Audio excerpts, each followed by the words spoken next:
Hello all, welcome to the channel. So in this session we will see the use of calculator. Okay, very important session because the learning of calculator is very essential for all the engineers and the mathematics operators. Okay, so here we are going to have a problem and use the calculator. Okay, so it is like a magic. You will see that how to save the time and get the accurate answer for each of the solution, each of the equation. So these are the introduction of Gauss-Seidel method you have already seen in the previous video. Okay, so we are just moving it. This is the procedure. You can check that all in the previous video. Okay, now we are moving directly towards the problem. So this is the same problem. If you have watched the calculator use of Gauss-Jacobi method, there also we have used the same problem, and now for Gauss-Seidel we are having the same. Okay, so here we will do the solution for this equation.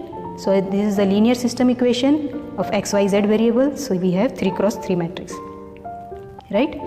So let's get started with this solution. So this is the equation. Okay, so first of all we have to convert that equation into this format as we have discussed in the procedure. Okay, and after that we will start with the iteration process. So for first iteration we need an approximation solution for x, y and z. So what to take? That we can take as 0. Okay, all values as 0, there is no problem. So we are going forward for the next solution, that is the first iteration, and we are taking the first solution as 0, 0. Okay, so after that this is the same equation what we have seen in the last slide. So in this equation this will be same in each iteration. We just need to change the values of y0 and z0. Okay, what is the basic difference between Gauss-Jacobi and Gauss-Seidel method? That in Gauss-Seidel method, in each step solution only we are going to update the values of variables. Like here I got the value of x1, so for next equation solution I need not to take the value of x0, I will take the value of x1, but I have the value of z0 as 0. We are not updated with the z1 value, so z will be taken as z0 only. Okay, so that thing we have to remember. Okay, so here this is the solution for x1 by taking the y0 z0 value. Now because we got the value of x1, so we put the value of x1 and z0 is as it is, so we got the value of y1. Now we are updated with x1 and y1 value, we are putting that value into z1 and z, and we are getting the value of z1. Okay, so this is the solution for first iteration. Now what is the second iteration? Again the same solution. We will replace all the values of x, y, z in the given equations. These are my given equations. Okay, so this is y1 and z1. We got the values from first iteration. Then putting that value into this equation, we got the value for x2. Now because as we have updated with the x2 value, so we'll keep that value in place of x and use z1 in place of z. Okay, so this is value for y2. Now next calculation for z2 using x2 and y2. So this is the procedure for Gauss-Seidel we have discussed in last video also. So in the same manner you can repeat the process to get the desired accuracy of the solution. Okay, that will take some number of iterations. Okay, so I have summarized that values in this table, you can see here. So this is my calculator. So as you can see, as I have mentioned in previous video also, we have 6 variables. What are those? A, B, C, D, X and Y. Okay, that all are marked with the red color. That means that will be activated with this alpha button. Okay, so I have shown you in this slide that how to formulate that equation into this given equation. So now we are going to feed that equation directly into the calculator. Okay, so first equation is what? X equals to 1 by 20 into 17 minus y plus 2d. Okay, because you can see in my calculator there is no variable named as z, so I have taken as d for z. Okay, so first equation is what? X. So what is x? This is x, so alpha x. Okay, after that equal sign, this we will get with this equal alpha, then calc button, we will get the equal sign, then in bracket we have 17 minus y, this is my y, okay, plus 2d, bracket close, divided by 20. So this is my first equation. You can see in the display I got my first equation Now I have to enter all the three equations in one line only. So we'll separate the equations with this column. Okay, that also with alpha beta. So now we can start our second equation. What is my second equation? That is y. So y equals minus 18 minus 3x plus d bracket close divided by 20. Okay, so this is my second equation for y. Now moving for third equation. Before that, put colon.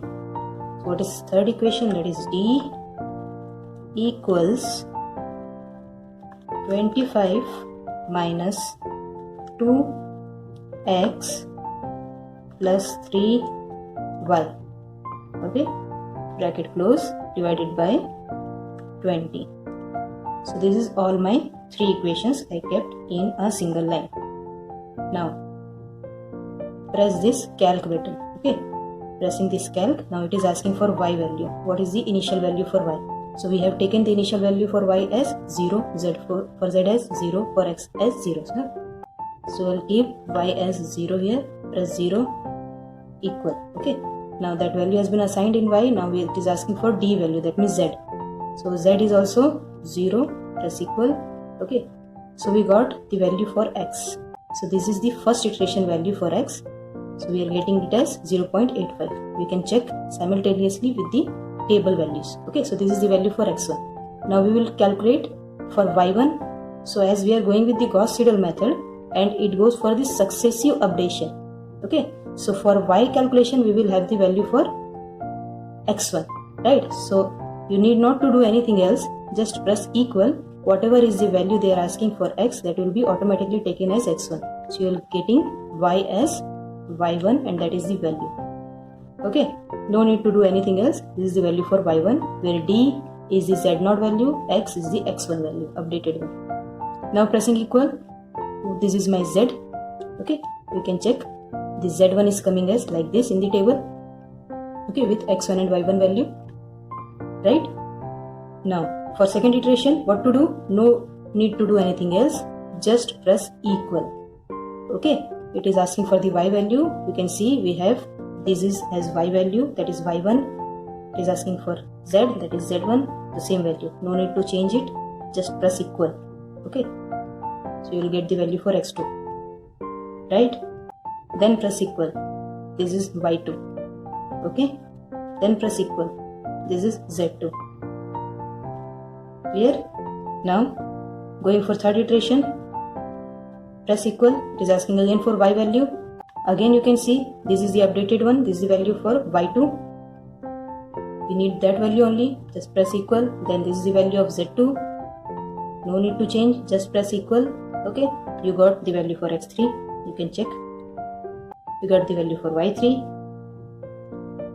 Value for z3. Right? You can see it is like a magic. You need not to do anything.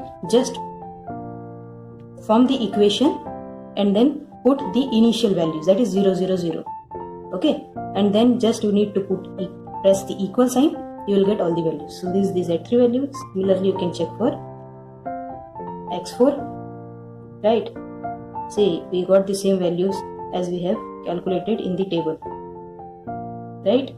You can check for x5 also. x5, y5, z5. Okay, after that this is x6, y6, z6. So finally we are reaching for the exact solution, that is 1, x is 1, y is -1 and z is 1. Right? So this is the simplest solution using the calculator. You will not get any kind of error because you are using calculator. There is no possibility of calculation error. Right? So this is the right method. Go for the solution of Gauss-Seidel method. Okay, so always use this because you are allowed to have used the calculator, so have the full advantage and learn the new technology. Right? Thanks for watching.